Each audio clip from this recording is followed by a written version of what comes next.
RTS Info, Philippe Nanzer.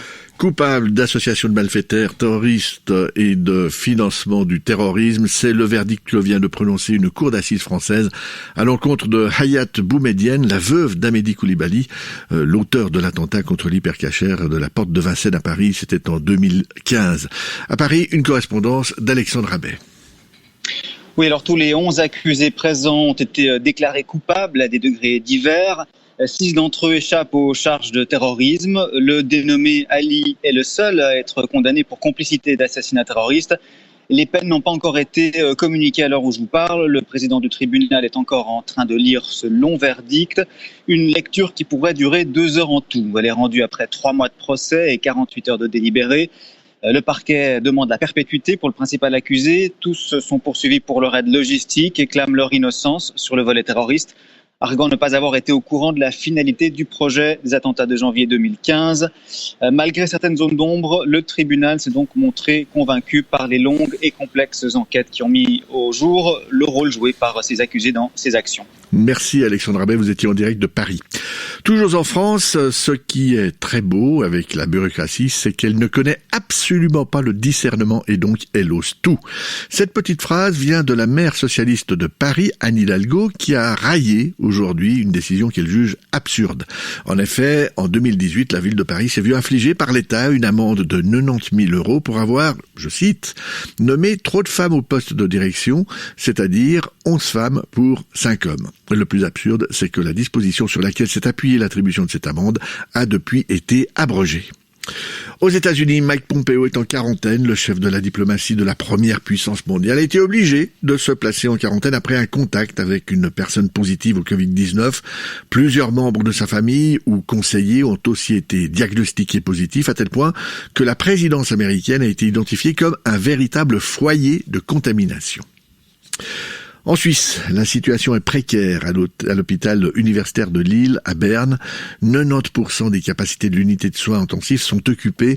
Les médecins et le personnel soignant se disent inquiets du rebond des cas de contamination. Le médecin-chef en charge de la médecine intensive, Stéphane Jacob, estime que la situation deviendrait problématique si, à la hausse des cas de Covid-19, venaient s'ajouter des hospitalisations liées à des accidents de ski.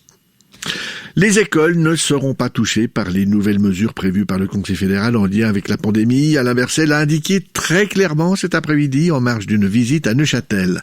Le Conseil fédéral a confié que la fermeture des écoles avait été l'une des décisions les plus difficiles à prendre lors de la première vague. Mais aujourd'hui, la connaissance du virus est meilleure de ce point de vue. Écoutez Alain Berset. On en sait quand même un peu plus aujourd'hui. Et je veux dire, quand on parle de renforcer les mesures aujourd'hui, on ne parle pas de fermer les écoles. Très clair à ce sujet, on ne parle pas de fermer les écoles. D'autres pays l'ont fait. Bon, j'ai constaté que certains pays l'ont fait pendant les vacances. Ça mange pas de pain, si vous me permettez l'expression. Mais on n'a pas, pour l'instant, cette mesure, et j'espère bien qu'on n'aura plus jamais à la mettre devant. On parle d'autre chose. Et d'ailleurs, le canton de Neuchâtel, dans une situation qui était difficile à la fin du mois d'octobre, a repris, comme les autres cantons romans d'ailleurs, a repris le contrôle de la situation avec des mesures qui n'ont rien à voir avec la fermeture des écoles. Il y a d'autres choses qui sont efficaces et qui sont peut-être beaucoup plus efficaces d'ailleurs que cet élément-là. Des propos recueillis par Raphaël Leroy. Et puis les bars vaudois ont pu reprendre du service. Ils bénéficient désormais de la même extension des heures d'ouverture que les restaurants, c'est-à-dire jusqu'à 23 heures. Le Conseil d'État vaudois a modifié l'arrêt cantonal pour que la chose soit possible. Le Grand Conseil vaudois, lui, a réservé un bon accueil aujourd'hui au paquet d'aide à la presse présenté par le Conseil d'État. Les députés ont voté en premier débat un train de mesures qui mobilise 6 300 000 francs sur 5 ans et qui comprend la publication d'annonces, la création d'un kiosque numérique et plusieurs mesures pour inciter les jeunes à s'informer dans les médias payants. L'objectif est de préserver la diversité des médias et la diversité des points de vue. La Suisse ne manipule en aucun cas sa monnaie, c'est ce qu'affirme aujourd'hui la Banque centrale suisse, qui rejette ainsi fermement les accusations du Trésor américain, accusations selon lesquelles la Suisse et le Vietnam utiliseraient leur monnaie pour en tirer un avantage commercial indu.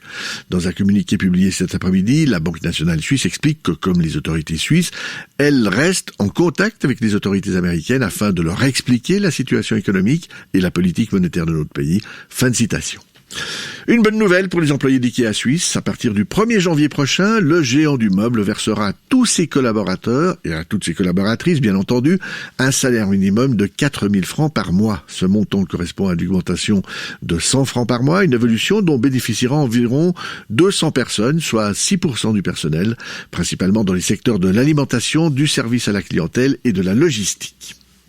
Ça y est, le savoir-faire en mécanique horlogère et d'art est inscrit à l'UNESCO, pour être précis, sur la liste représentative du patrimoine culturel immatériel de l'humanité. Les savoir-faire en mécanique horlogère et mécanique d'art comprennent l'artisanat horloger, situé le long de l'arc jurassien, c'est-à-dire de Genève à Chafouz et de Bienne à Besançon. L'Office fédéral de la culture précise que cette inscription inclut aussi la fabrication de tomates et de boîtes à musique, caractéristiques de la région de Sainte-Croix. Météo. La météo du jour se divise en deux situations. Tout d'abord, du brouillard et du stratus sur le plateau jusque vers 800-1200 mètres avec une dissipation partielle et locale en cours de journée.